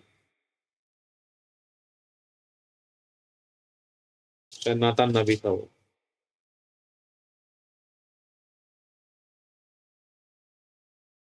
देखो दूसरा शमूएल 12 अध्याय, अगर हम 9 अध्याय से पढ़ते हैं, तूने यहोवा की आज्ञा तुच्छ जानकर क्यों वो काम किया जो उसकी दृष्टि में बुरा था? हित्ती ओरिया को तूने तलवार से घात किया और उसकी पत्नी को अपनी कर लिया, और ओरिया को अम्मोनियों की तलवार से मरवा डाला। इसलिए अब तलवार तेरे घर से कभी दूर ना होगी, क्योंकि तूने मुझे तुच्छ जानकर हित्ती ओरिया की पत्नी को अपनी पत्नी कर लिया है। यहोवा यूं कहता है, सुन, मैं तेरे घर से विपत्ति उठाकर तुझ पर डालूंगा और तेरी पत्नी को तेरे सामने लेकर दूसरों को दूंगा, और वह दिन दोपहरी में तेरी पत्नी से कुकर्म करेंगे। तूने तो वो काम छिपकर किया, मैं ये काम सब इस्राएलियों के सामने दिन दोपहरी में करवाऊंगा। तब दाऊद ने नातान से कहा, मैंने यहोवा के विरुद्ध पाप किया। नातान ने दाऊद से कहा, यहोवा ने तेरे पाप को दूर किया, तू ना मरेगा। तो अभी तूने जो इस काम के द्वारा यहोवा के शत्रुओं का तिरस्कार किए करने को बड़ा अवसर दिया है, इस कारण तेरा जो बेटा उत्पन्न हुआ है वह अवश्य ही मरेगा। तब नातान अपने घर चला गया। देख रहे हो कितना खतरनाक, कितना घातक इसका परिणाम था। एक गलत, the biggest negative decision making. चुनाव किसने किया? दाऊद ने। मृत्यु किसकी हो रही थी? उसके बच्चे की। दंड किस पर आ रहा था? उसके बच्चे पर। यहीं तक नहीं टिकी ये बात। उसकी पत्नी को भी। दाऊद ने तो गुप्त में किसी की पत्नी को चुराया था, लेकिन यहोवा ने कहा मैं चौड़े में पूरे इज़राइल में तेरी स्त्री के साथ व्यभिचार कराऊंगा। देखो मैंने आपके सामने पढ़ा। यहोवा यूं कहता है, सुन मैं तेरे घर में से विपत्ति उठाकर तुझ पर डालूंगा।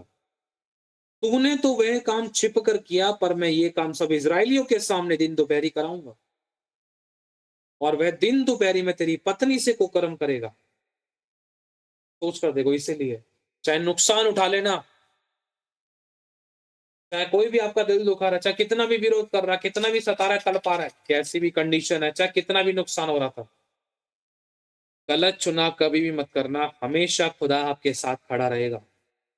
वो पलटा लेगा, उधेड़ के रख देगा शत्रुओं को। वो खतरनाक तरीके से आपका पलटा लेगा जिन्होंने आपको सताया है।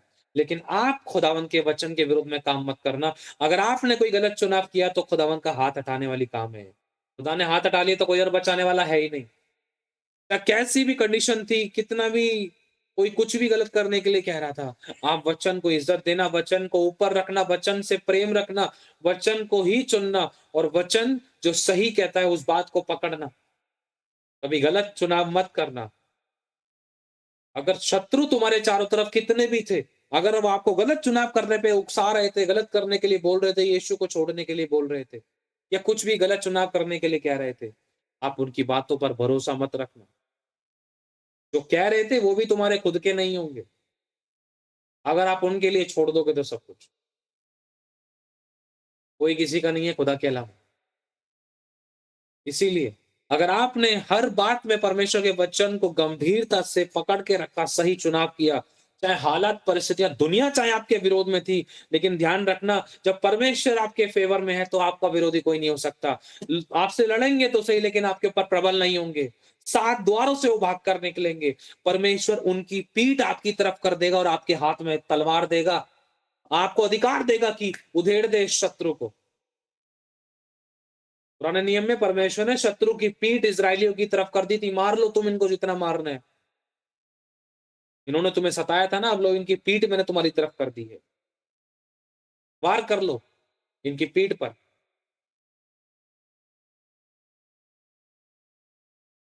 परमेश्वर शत्रु की पीठ हमारी तरफ कर देगा। इसका मतलब ये नहीं कि हम हकीकत वाले चाकू, छुरी, आलू प्याज टमाटर काटने वाले चाकू से किसी शत्रु व्यक्ति को मार दे, नहीं। ये एक आत्मिक बात है। अंधकार की शक्तियां सताई जाएंगी और शत्रु आपसे शर्मिंदा होंगे, उनके घुटने टिकेंगे, वो आपका तिरस्कार, वो आपका अनादर, वो आपका विरोध ना कर सकेंगे। वो अपनी युक्ति में आप फंस जाएंगे और आपका खुदाबंद सर ऊंचा करेगा। वो जान लेंगे कि आप सही थे और उनको आपकी जरूरत पड़ेगी। ये एक तरीका है खुदा का। खुदा ऐसे काम करता है। शत्रु आपकी और मुंह ना कर सकेगा, वो अपनी पीठ करेगा। पीठ करने का मतलब वो आपसे डरेगा, दब जाएगा, अपने आप को आपके आगे छोटा कर लेगा कि मालिक बोलिए। आप बोलोगे, आप प्रार्थना कर दोगे तो कुछ हो जाएगा, आप थोड़ा घर में आ जाओगे तो कुछ आ जाएगा, आप 2 शब्द बोल दोगे तो ठीक हो जाएगा। वही लोग जो सता रहे थे, शत्रु की पीठ आपकी ओर फिर जाएगी। कौन समझ पा रहे हैं इन बातों को? साफ किसी का नहीं चल रहा है। ये दाऊद वही दाऊद है जिसके लिए परमेश्वर ने कहा था कि तू मेरा मन भाव है। ये वही दाऊद है जिसका शमूएल ने अभिषेक किया था। ये वही दाऊद है जिसके विषय में परमेश्वर ने कहा था ये मेरा मन भाव व्यक्ति है और इससे मैं प्रसन्न होता हूँ, इसकी आराधना से मैं प्रसन्न होता हूँ। मतलब इससे मेरा जी प्रसन्न है। साफ किसी का नहीं चलता है। वचन से बढ़कर कोई नहीं है। तभी तो उस न्यायी, सच्चा न्यायी, गंभीर खुदा है। हालेलुया। हमने कितने सीखे? आदम और हवा का सीखा, सदोम और अमोरा का सीखा, दाऊद का सीखा, सुलेमान का सीखा, और किसका सीखा हमने? एसाव का सीखा। एसाव ने भी चुनाव किया था। दाल ला दाल दे दे, पहलौठे होने का अधिकार ले ले। जब हम गलत चुनाव, हाँ, मूसा का सीखा। जब हम गलत चुनाव करते हैं तो जो हमारे पास ऑलरेडी जो अथॉरिटीज होती हैं, वो हकीकत में हम दुष्ट के कब्जे में कर देते थे।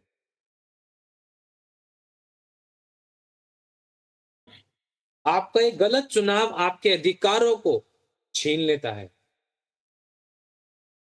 समझ रहे हो? आपका एक नेगेटिव डिसीजन, मान लो परमेश्वर ने शत्रु की सारी सामर्थ पर आपको अधिकार दिया है और किसी वस्तु से आपको कुछ हानि नहीं होगी, लेकिन आप व्यभिचार कर आए हो, आपने गलत चुनाव किया है, तो परमेश्वर की सामर्थ आपके ऊपर बनी कैसे रह सकती है? उसके लिए फिर एक इंसान का जीवन, एक पापी का जीवन फुटबॉल के प्लेग्राउंड के समान था और उस पापी का जीवन एक बॉल के समान था, इसमें धनाधन लातें पड़ रही थी। शिमशोन, याद करो शिमशोन को, क्या हुआ था? शिमशोन के सामने चुनाव आया था, 2 से 3 बार उसके पास अवसर था। व्यभिचार के विषय हमेशा ने मना किया था। ऐसी स्त्रियों से ये काम नहीं करना, वो काम नहीं करना, ये नहीं खाना, ये नहीं पीना, ये नहीं लेना। बट लेकिन बहुत खतरनाक मोमेंट हुआ। खुदा ने उस एक व्यक्ति को तैयार किया था इस्तेमाल करने के लिए। उस एक व्यक्ति पर इज़राइल टिका हुआ था। उस एक व्यक्ति के द्वारा परमेश्वर इज़राइल को छुड़ाने की प्लानिंग में था। लेकिन शैतान ने, शत्रु जो शैतान है, उसने ऐसी प्लानिंग चली कि शिमशोन को उसकी कमज़ोरी क्या थी? उसको स्त्री चाहिए थी। शादी का टाइम हो रहा था। उसके मन कर रहा था कि भाई शादी होनी चाहिए, मेरी उम्र इतनी हो गई है भाई, मेरे पास भी औरत होनी चाहिए। क्या कमी है मेरे पास? सामर्थ्य है मेरे पास, यहोवा मेरे साथ रहता है, अच्छा परिवार से हूँ। लेकिन परमेश्वर की ओर से उसका समय नहीं आया था, दूसरा उस स्त्री के साथ परमेश्वर ने नहीं चाहा। उसका गलत चुनाव उसकी सामर्थ को ले डूबा। एक व्यक्ति का गलत चुनाव उसके अनॉइंटिंग पर अटैक करता है। उसके अभिषेक से भरे हुए कनस्तर में छेद कर देता है। एक अभिषिक्त का, एक विश्वासी का गलत चुनाव उसके अधिकारों को शून्य कर देता है। शैतान कहता है, किस प्रकार के तू वचनों की घोषणा कर रहा है? क्या घोषणा कर रही है बिना मतलब में? कोई नहीं है तेरे पास अधिकार। गुनाहों में जीवन जीने वाली स्त्री है तू। तू व्यभिचारी है। तू चुगली निंदा करने वाली स्त्री है। तेरी दुआ से नहीं जाने का मैं। तेरी जिंदगी में खुद पाप था और तू मुझे भगा रही है, मुझे भगा रहा है।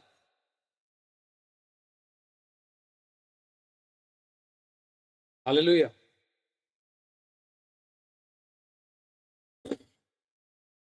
शिमशोन का तमाशा बना दिया गया। लिखा है, शिमशोन ये ना जानता था, अभिषिक्त सामर्थ्य खुदा परमेश्वर उसके पास से चला गया। इतनी खतरनाक बात है। बाइबल में सबसे खतरनाक बात है जब बचाने वाला हाथ हटा लेता है। बेबीलोन घेर लेता है, दंड घेर लेता है, श्राप घेर लेता है, लोहे के चने चबाने पड़ जाते हैं। अपनी इच्छा, अपनी मर्जी नहीं चलती फिर। जब हम परमेश्वर की मर्जी के अनुसार चलते हैं तो मालिक हम ही होते हैं। याद रखना। वो ऐसे अधिकार देता है, ऐसे राज्य कराता है। प्रभु ने कहा है, मैंने तुम्हें याजक ठहराया और तुम्हें राज्य भी दिया है। क्यों? क्योंकि हम परमेश्वर के वचन के अनुसार चल रहे हैं। लेकिन उसके वचन के अनुसार नहीं। शैतान किसकी सुनेगा?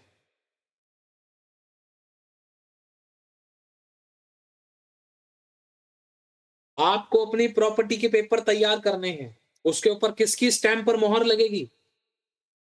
आपके पड़ोसी की या एसडीएम की या बड़े नोटरी, बड़े बड़े अफसर की?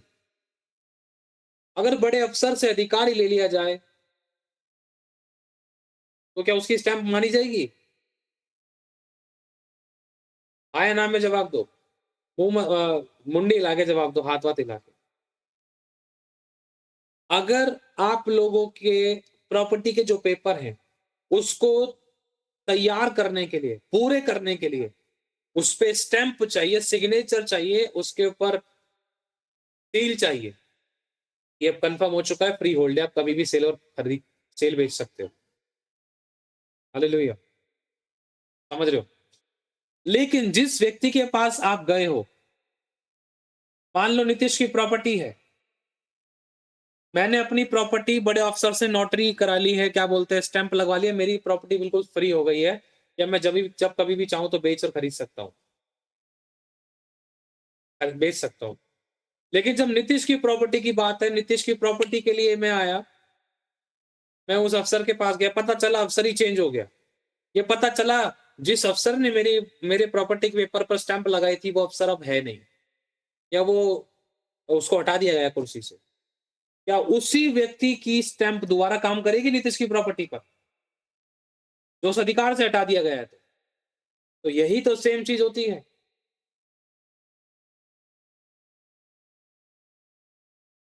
जिस प्रकार से शिमशोन ने अवसर दिया था, उसका अभिषेक काम नहीं कर रहा, क्योंकि मालिक अथॉरिटी जो है उसके पास से चला गया, उसके गलत डिसीजन के द्वारा। हालेलुया। एक व्यक्ति, मान लो आप एक आईएएस हो, ऑफिसर हो, आप किसी की भी दुकान को सील कर सकते हो अगर किसी की दुकान में कोई कमी लगी। मान लो नितेश है अपना, मान लो कोई ढाबा है, वहां पर बहुत गंदगी से खाना बनाया जाता है, नितेश को बताया, नितेश ने वहां पर जाके भाई कर दिया काम सेट। हाँ भाई तुम्हें क्या कर रहे हो, सारा गैर कानूनी काम करके नितेश ने, फिर बोलना पड़ा नितीश को, पेन भी चलाने की जरूरत नहीं पड़ती कई बार आईएएस ऑफिसर को, सिर्फ बोलना पड़ता है, इसको फोन करो, इसको फोन करो, इसको उठाओ, दुकान पे ताला लगाओ, अभी 3 घंटे में ताला लगना चाहिए। हाँ सुनो, एसएचओ, ये दुनिया भर के जो सारे ऑफिसर्स, इसकी दुकान खोलनी नहीं चाहिए बिना मेरी परमिशन के, स्टैंप लगाओ, क्लियर करो। सीरियसली बता रहा हूँ, आईएएस ऑफिसर को कई बार सिग्नेचर की भी जरूरत नहीं पड़ती है, कुंडी ताला लगाने की भी जरूरत नहीं पड़ेगी, वो हाथ भी नहीं लगाएगा किसी पेपर पे, वो बोलेगा बस। तो नीतीश ने जाकर वहां पर काम सेट कर दिया, ताले बोल दिए, बस शब्द बोले, काम हो गया। अब मान लो नीतीश से मैंने अधिकार ले लिए, नीतीश ने मोनिका से घूस ले लिया, अब मेरे को पता चल गया मैं नीतीश से बढ़कर हूं, नीतीश को मैंने आईएएस बनाया, तो नीतीश से मैंने अधिकार ले ली, तो क्या नीतीश दोबारा से किसी दुकान को सील कर सकता है? नीतीश एक आम इंसान है। अब शिमशोन जब तक सामर्थ्य अथॉरिटेबल व्यक्ति था, जब तक यहोवा उसके साथ था, लेकिन जब यहोवा उसके पास से चला गया, हमारा परमेश्वर हमारा एक अधिकार है, वो सामर्थ है, वो अभिषेक्त है, वो अथॉरिटी है, वो ताकत है, वो एक व्यक्ति है जो हमारे अंदर होकर काम करता है, वो सब कुछ है हमारे लिए। परमेश्वर आपके साथ है, वो अधिकार आपके जिंदगी में काम करेंगे। परमेश्वर आपके अंदर है, परमेश्वर आपके साथ है, तो आपको सिर्फ बोलने की देरी है, लाजर बाहर आ। परमेश्वर आपके साथ नहीं है, परमेश्वर आपके अंदर नहीं है, आप गुनाहों में जीवन जी रहे थे, आपके चुनाव गलत थे, तो दुष्ट पूछता है, इस अधिकार से तो मुझे निकालता है। समझ रहे हो? पौलुस को मैं जानती हूँ, यीशु को पहचानती हूँ, इस अधिकार से। What do you have, what kind of authority do you have? किस प्रकार के अधिकार तेरे पास है, कहां से आए हैं? अब मान लो अपराजिता सिस्टर है, क्या अपराजिता सिस्टर नितेश भाई की स्टैंप को लेकर यूज कर सकती है? नहीं कर सकती है, उनके पास ये भी अधिकार नहीं है। कोई व्यक्ति किसी के अनॉइंटिंग को यूज नहीं कर सकता है जब तक नीतीश खुद ना दे।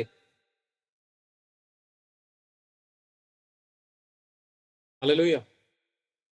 समझ पा रहे हो सभी लोग? जब तक नीतीश इम्पार्ट ना करे, जब तक नीतीश अनॉइंट ना करे, अपॉइंट ना करे, तो वो याजकों के चेले कैसे, याजकों के बच्चे कैसे कह रहे थे कि जिस अधिकार से पौलुस दुष्ट आत्मा निकालता है, उसी अधिकार से हम तुझे निकालते हैं। अरे भाई तुम कर क्या रहे हो? तुम यीशु के नाम को समझ क्या रहे हो? तुम्हारी खुद की जिंदगी में यीशु नहीं है, तुम्हें उसकी तरफ से अथॉरिटी नहीं मिली है। क्या तुम्हें पौलुस ने अधिकार दिया है कि तुम भी निकालोगे दुष्ट आत्मा? क्या तुम्हें यीशु से अधिकार मिला है कि तुम उस पर विश्वास करो तो तुम अधिकार प्राप्त करो? तुम बिना अधिकार प्राप्त करे कैसे तुम नीतीश की मोहर को कैसे इस्तेमाल कर सकते हो? आ जाओ जी गिरफ्त में। नीतीश साहब आपका अथॉरिटी इस्तेमाल कर रहे थे, क्या हुआ था पता है उनका?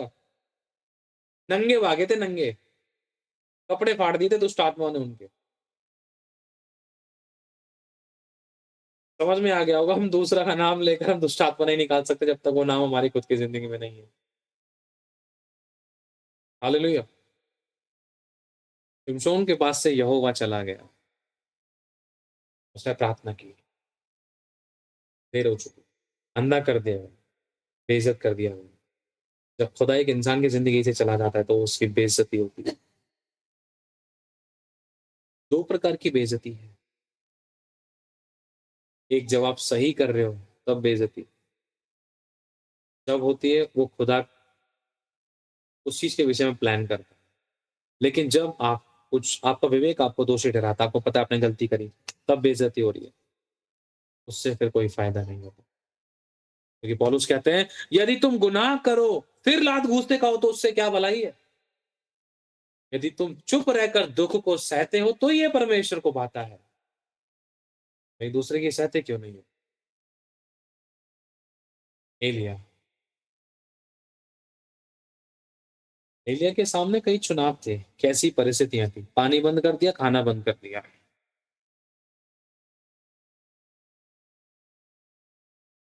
तू चंगा कर या ना करे, गीत गाते ना, तू रोटी दे या ना दे, तू पानी दे या ना दे, अगर एक दिन मोटर में पानी न चढ़े तो ना, कई बार हम गलत चुनाव करते हैं।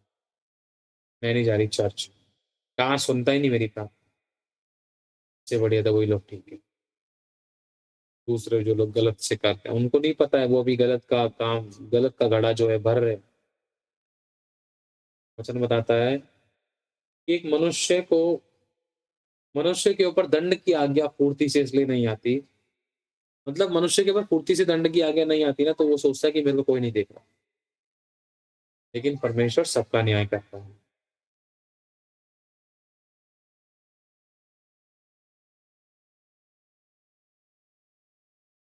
एलिया किसी से नहीं डरा। अहाब ने बोल दिया था, तेरे घराने ने दुख दिया, तूने दुख दिया इजराइल को। यहोवा एलिया ने कहा, तूने और तेरे घराने ने दुख दिया है, तेरे पिता के घराने ने।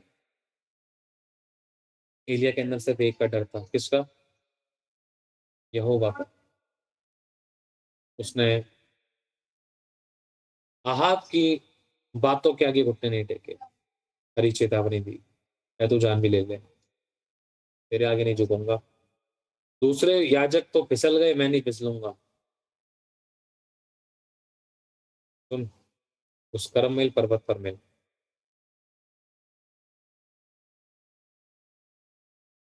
समझ पा रहे हो? एलिया ने वचन का चुनाव किया, उसकी जान पर बात आई थी, इस बात को याद रखना। अगर आग नहीं उतरती तो कुछ भी हो सकता है। डिपेंड हो गया, भरोसा कर लिया परमेश्वर पे, उसने परिस्थिति को और कठिन कर दिया, पानी से भिगा दिया सारी वेदी को, बलि को, लकड़ियों को, पत्थरों को, सब पानी से भिगा दिया और कठिन कर दिया। परमेश्वर ने देखा, यार ये कैसा बंदा है, इसकी जान पर बात तो पड़ी है, 950 लोग इसके सामने खड़े हैं, राजा समेत, सिपाही, गांव के लोग भी, इजरायली खड़े हैं, और ये अकेला है, ये और कठिन कर रहा है। क्या चटनी बना सकते थे इसकी, कैसे काट के फेंक सकते थे इसको, लेकिन नहीं, खड़ा होना होगा मुझे इसके साथ, मेरे नाम से खड़ा हुआ है ये। अकेला था एलिया। कौन खड़ा हुआ है एलिया के साथ? परमेश्वर। और जब परमेश्वर खड़ा हुआ, क्या एलिया ने हार देखी? और पता है, जिन लोगों ने वहां पर एलिया के समय में आग को उतरते हुए देखा था, पता है इन लोगों ने क्या कहा? यहोवा ही परमेश्वर है, यहोवा ही परमेश्वर है, यहोवा ही परमेश्वर है। उस आग को देखकर एक व्यक्ति के चुनाव ने भटके हुए इज़राइल को परमेश्वर की ओर खींच लिया, जो यहोवा को जानते थे लेकिन उन्होंने माना नहीं था। लेकिन जब उसने महिमा देखी, उन उन उन इज़राइलियों ने महिमा देखी, तो उन्होंने कह दिया, यहोवा ही परमेश्वर। आपके एक चुनाव से आपका पति, आपकी फैमिली, आपके बच्चे अच्छी राह की तरफ खींचे चले आएँगे, ब्लेस होंगे, बढ़ेंगे, आपकी संतानें आशीष पाएँगी। हालेलुया! एक और सुना, धनवान, उद्धार पाने के लिए मैं क्या करूँ? बेटे तेरे उद्धार में तेरा धन रोक रहा है।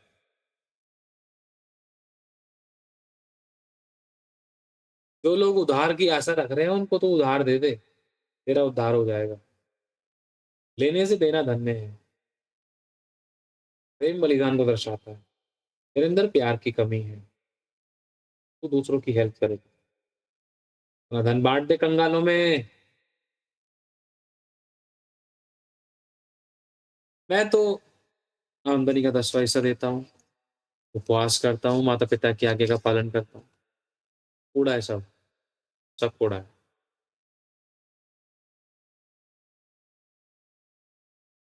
उद्धारकर्ता के पास आके, उद्धार के द्वार के पास आके, उद्धारकर्ता से दूर हो गया, उद्धार से दूर हो गया। क्या यीशु ने द्वार बंद किए? पलटकर उल्टे पाँव कौन चला गया? धनवान, चुनाव था उसके सामने। कई बार परमेश्वर हमें डाउन टू द अर्थ जाने के लिए कहता है, खाली कर ले। खिलाएगा तो उसको रोटी? नहीं, भूखा हो जा, तू रोटी नहीं खाएगा। आज तो अपने हिस्से की रोटी उसको खिला। अपने कनस्तर में से आटा उसको दे दे। 1 कप चाय के लिए तेरे पास दूध पड़ा है ना, वो देख उसको दे, वो बैठा है ना, उसको बना के दिया। खाली कर ले अपने बर्तनों को। यीशु, आप जानते हैं, धन, राजपाट, रोटी, वैभव, ये सब मैं तुझे दूँगा। मुझे दंडवत कर। हालेलुया! यीशु को पता था कि मुझे मरना है। उसने क्या चुना लास्ट में पता है आपको?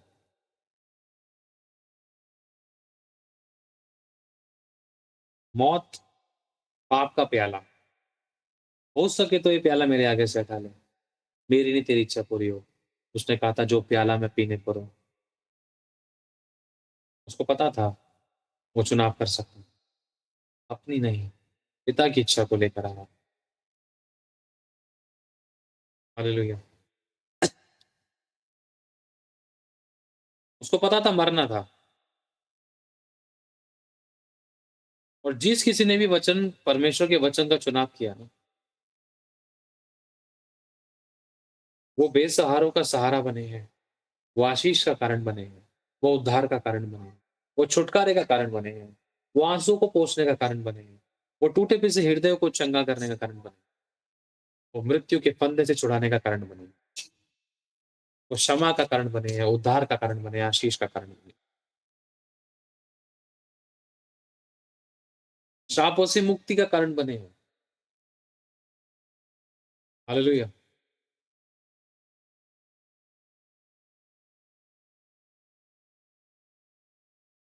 प्रभु यीशु मसीह ने उस 38 वर्ष के रोगी को कहा था, चुनाव दिया था, सुन देख तू चंगा हो गया, फिर पाप मत करना, तेरे सामने है ये बात। कहीं तेरे साथ इससे ज़्यादा बुरा ना हो। पतरस और उसके चेलों और कुछ अन्य जो भी वहाँ पर लोग थे, यीशु ने चुनाव दिया था उनको। चुनाव उनके आगे रखा था। लोमड़ियों के भट्ट होते हैं, आकाश के पक्षियों के बसेरे होते हैं, लेकिन मेरे लिए सर छुपाने की भी जगह नहीं है। कौन मेरे पीछे आएगा? लोग लौट गए। पतरस कह रहे हैं, प्रभु देख लोग जा रहे हैं। चुनाव था। शत्रक, मेशक, अबेदनगो के सामने चुनाव था कि हम भी इस भीड़ में खड़े होकर राजा की मूर्ति के आगे झुक जाएं। झुकने में जीवन मिल जाएगा, रोटी पानी तो चैन से मिलेगा, आपके भट्टे में तो नहीं डालेंगे, भूनेंगे तो नहीं, कोई दिक्कत नहीं, परमेश्वर तो क्षमा कर देगा, वो तो जानता है। परमेश्वर तो सब जानता है। लेकिन जो उसको सच्चाई से पुकारते, जो उसके लिए खड़े हैं, जो उसके लिए खड़े हैं, वो उनके लिए खड़ा है। सिंहासन पर बैठ नहीं सकता है जब आप उसके वचन के अनुसार सही चुनाव करते हैं, उस खतरनाक परिस्थिति में तो वो आपके लिए बैठ नहीं सकता, वो आपके लिए खड़ा होता है। तो फिर उसने कहा, मैं परमेश्वर के पुत्र यीशु मसीह को सिंहासन पर बैठे खड़े हुए देखता हूँ, ऐसे कुछ लिखा।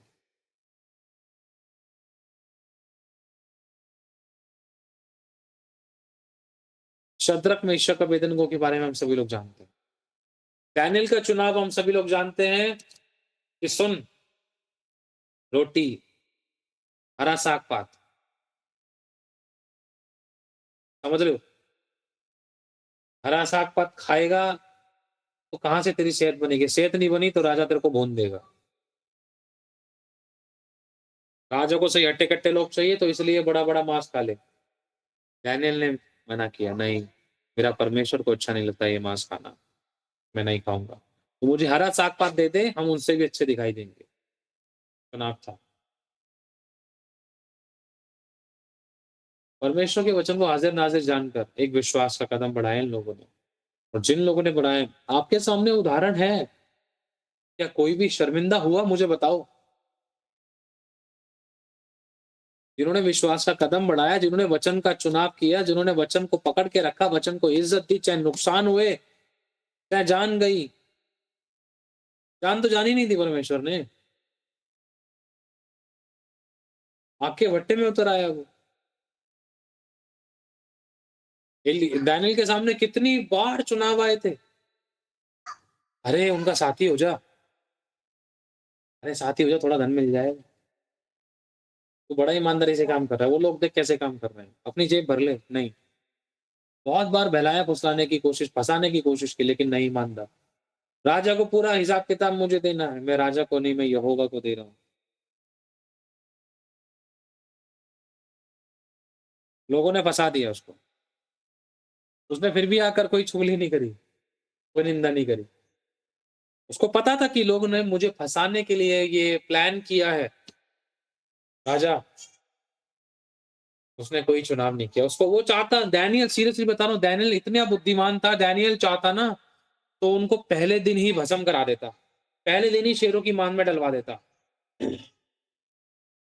लेकिन डैनियल ऐसे नहीं करे, क्योंकि वो अपने युद्ध को खुद नहीं लड़ता। डैनियल इतना बुद्धिमान था, डैनियल को सबके सारे कच्चे चिट्टे पता थे, नॉलेज थी कि क्या करते हैं ये लोग। लेकिन डैनियल किसी पे उंगली उठाए बिना बस अपना काम करता रहा। जब डैनियल सफाई से काम करता तो लोग अपने आप ही शर्मिंदा होने लगे। समझ पा रहे हो? लोगों को पता चला राजा के सामने सही लिस्ट जारी है। तो ये पहले क्या होता था, लोगों को पता चला कि हमारी पोल खुल रही है। किस वजह से? क्योंकि डैनियल गलत काम नहीं कर रहा, डैनियल विश्वास योग्यता दिखा रहा है राजा के साथ, तो हमारी कमियां पकड़ी जा रही हैं। डैनियल चाहता तो पहले ही मरवा सकता था, नहीं। शेरों की मान तक का भी मूवमेंट था, वो शेरों की मान में चला के हाथ पैरों को बांध दिया उसके लिए, चलो। कौन उतर आया वहां पर? परमेश्वर ने रोका उन शेरों के मुंह को। समझ पा रहे हो? किसने बचाया? परमेश्वर ने। किसको बचाया? जिसने सही चुनाव किया। किसी भी हद तक, किसी भी घड़ी तक, किसी भी परिस्थिति में परमेश्वर उतर कर आ सकता है। योना को याद करो, जब वचन का इनकार किया तब वो फंस गया। अधोलोक की तह तक पहुंचने को था, उसने गुनाह का पश्चाताप किया मछली के पेट में, तब मछली को आज्ञा मिल गई, सुन उगल दे उसको, उसने माफी मांग ली है। एक चुनाव। हालेलुया। इन 12 प्रकार के पत्थरों को याद रखना। भय, प्रेम, आनंद, शांति, धीरज, कृपा, भलाई, विश्वास, नम्रता, संयम, अधीन, और आखिरी सबसे पहले सबसे विषय में धन्यवाद। ये वो है आसान शब्दों में जिस पर एलिया ने वेदी बनाई। हालेलुया। समझ रहे हो सभी लोग?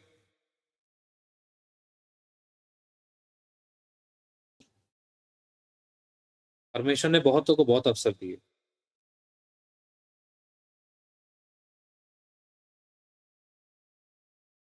आइए हम प्रार्थना में चलते हैं।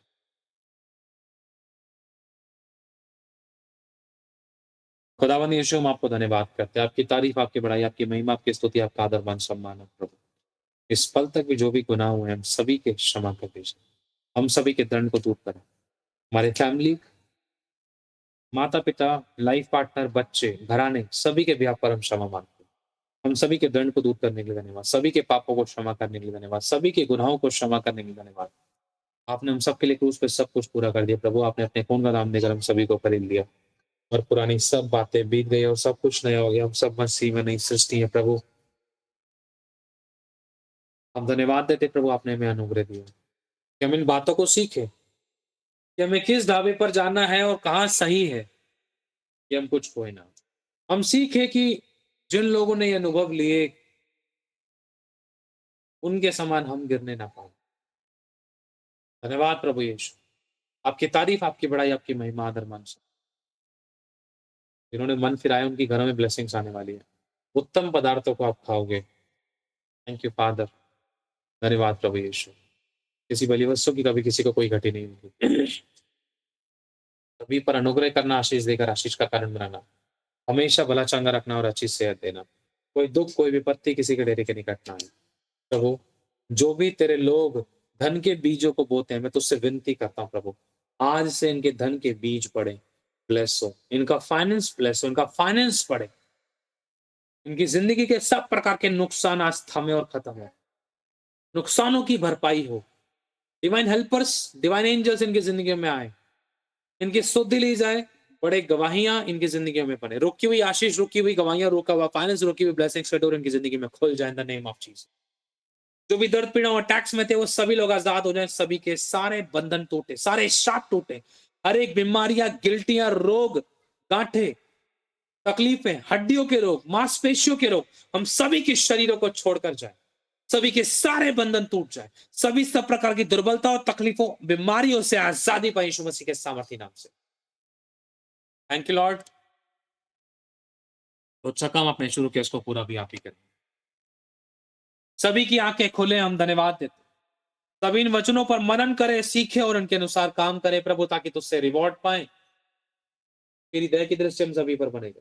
जैसे भी हम हमें ग्रहण करें, अगुवाई में चलाएं, बुराई से बचाएं, किसी परीक्षा में ना पड़ने दे। तेरा धन्यवाद करते हैं। तेरी क्षमा को चाहते हैं। आगे का समय आपके हाथों में सौंपते हैं। आपकी सिद्धि चंद सबके हम सबकी जिंदगी पूरी हो। जो लोग बीज नहीं बो पाते, उनको बोने के लिए अनुग्रह दे। जहां कहीं भी तेरे लोग बीज बोते हैं प्रभु, फाइनेंशियली इनके बीजों को स्मरण कर, इनको आशीषित कर कि जिंदगी में घटिया ना रहने पाए परमेश्वर, क्योंकि स्वर्ग और धरती की आशीष तो अपने बालकों को देता है। हम तुझे धन्य कहते हैं। तो दिले परमेश्वर के घरों में शांति है। जिन्होंने अपने घरों में शांतियों को बहुत कम लेवल से देखा है, प्रभु तेरे नाम से मैं मांगता हूँ कि फैमिली इनके घर में, इनके आपसे फैमिली रिलेशनशिप में तेरी शांति को मांगते हैं। और मैं तुझसे विनती करता हूँ प्रभु, वे विचार से लड़का और लड़की, स्त्री और पुरुष बचे रहें, तो गिरने ना पाए।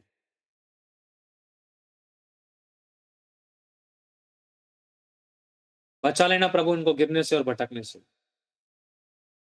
इनके सब कामों पर तेरी इच्छा के अनुसार आशीष दे। बेरोजगारों को रोजगार मिले, इनकी सैलरी बढ़े, इनकी अर्निंग बढ़े।